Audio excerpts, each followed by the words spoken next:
Welcome to the Gaming Enthusiast channel. My name's Adam, and I'm going to review 1001 Spikes, an indie game that was recently released on multiple consoles. In 1001 Spikes, you play as the titular Abin Hawkins, an edgy explorer with daddy issues. He's been challenged by his father to conquer the Ucampa ruins, which are loaded to the brim with clever traps, daunting enemies, and, as the title suggests, a ton of spikes. The main game has 30 stages which you must make your way through. In order to clear a stage, Abin must first find a key to open the exit, and then make it to the door, all without losing a life. Luckily, you start the game with 1001 of them, so there's plenty of leeway, or so it at first seems. Some stages may bring your life count down by 20 or even 50, before you successfully trump the traps and make it to the end. Patience is rewarded in 1001 Spikes, but so are quick reflexes, careful observation, and memorization. There are 6 worlds throughout the game, each with 5 stages. Every stage has a hidden skull token that will afford you an extra life and help you unlock the game's many secrets, such as the 17 alternate characters to use. Additionally, you'll find a trinket at the end of each world that will replenish a good number of the lives you spent reaching it. The controls in 1001 Spikes are extremely simple and precise. The control stick, or pad, whichever you prefer, will move your character left and right. There are 2 types of jumps you can use throughout the game, a low jump and a high jump. Mastering the use of these jumps and figuring out when to use each one is integral to your survival throughout the game. There are many points where you'll be placed in danger and killed when you use the wrong one. Abin Hawkins can also toss knives, which are important for killing enemies and blocking projectiles. All of these controls are flawless, which is extremely important in a game that's literally trying to murder the player at every turn. The face buttons are completely customizable too. As with many indie games that are currently on the market, 1001 Spikes goes for the 8-bit graphical style.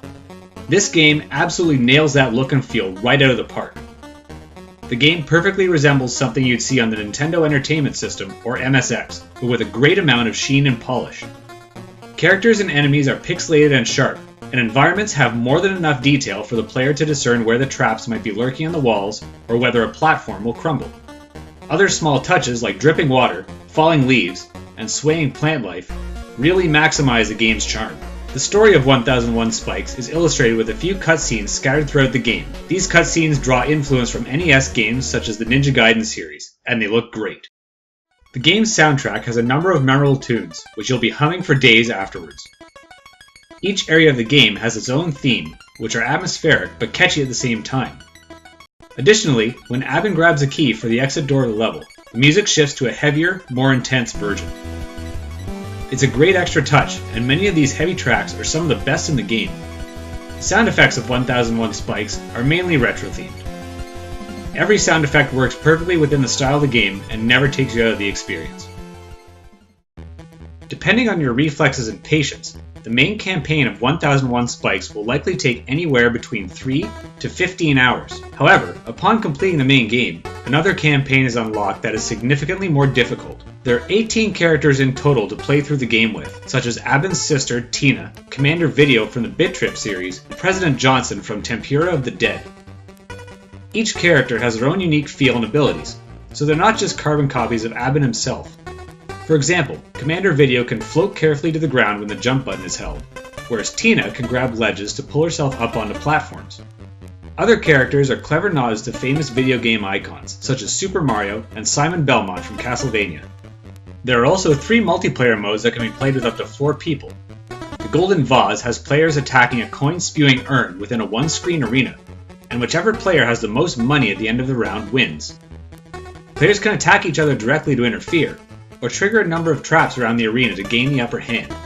There are 19 different arenas to battle it out on. The Tower of Nanar puts players in a vertically scrolling tower in order to rescue a girl from a deranged cult planning to use her for a sacrifice. Players gradually ascend and can either cooperate to reach the top or trigger traps to hinder one another. Gold can be gathered on the adventure through the 2 towers, each of which has 5 stages. The final game mode, the Lost Levels, has up to 4 players making their way through a whole new set of 18 stages to reach the end, grabbing gold along the way. Any gold gathered during multiplayer modes counts towards your overall tally. and you can use it to buy items from Conseil's duty-free shop. Let me put this clearly. This game is tough. You'll die over and over and over again. 1001 Spikes is certainly not for the faint of heart, but beyond each stage lies an incredible sense of accomplishment. Every stage is devious and will kill Abin in seemingly unfair ways, but that's the beauty of the game's structure. You learn how each level works as you go, and you're provided with enough lives to conquer them. The stages gradually get tougher as you progress throughout the game, but the difficulty curve is extremely fair. There's also a store where you can purchase more lives if you need them. 1001 Spikes is certainly not for everyone though, and the repeated deaths will likely drive some gamers away.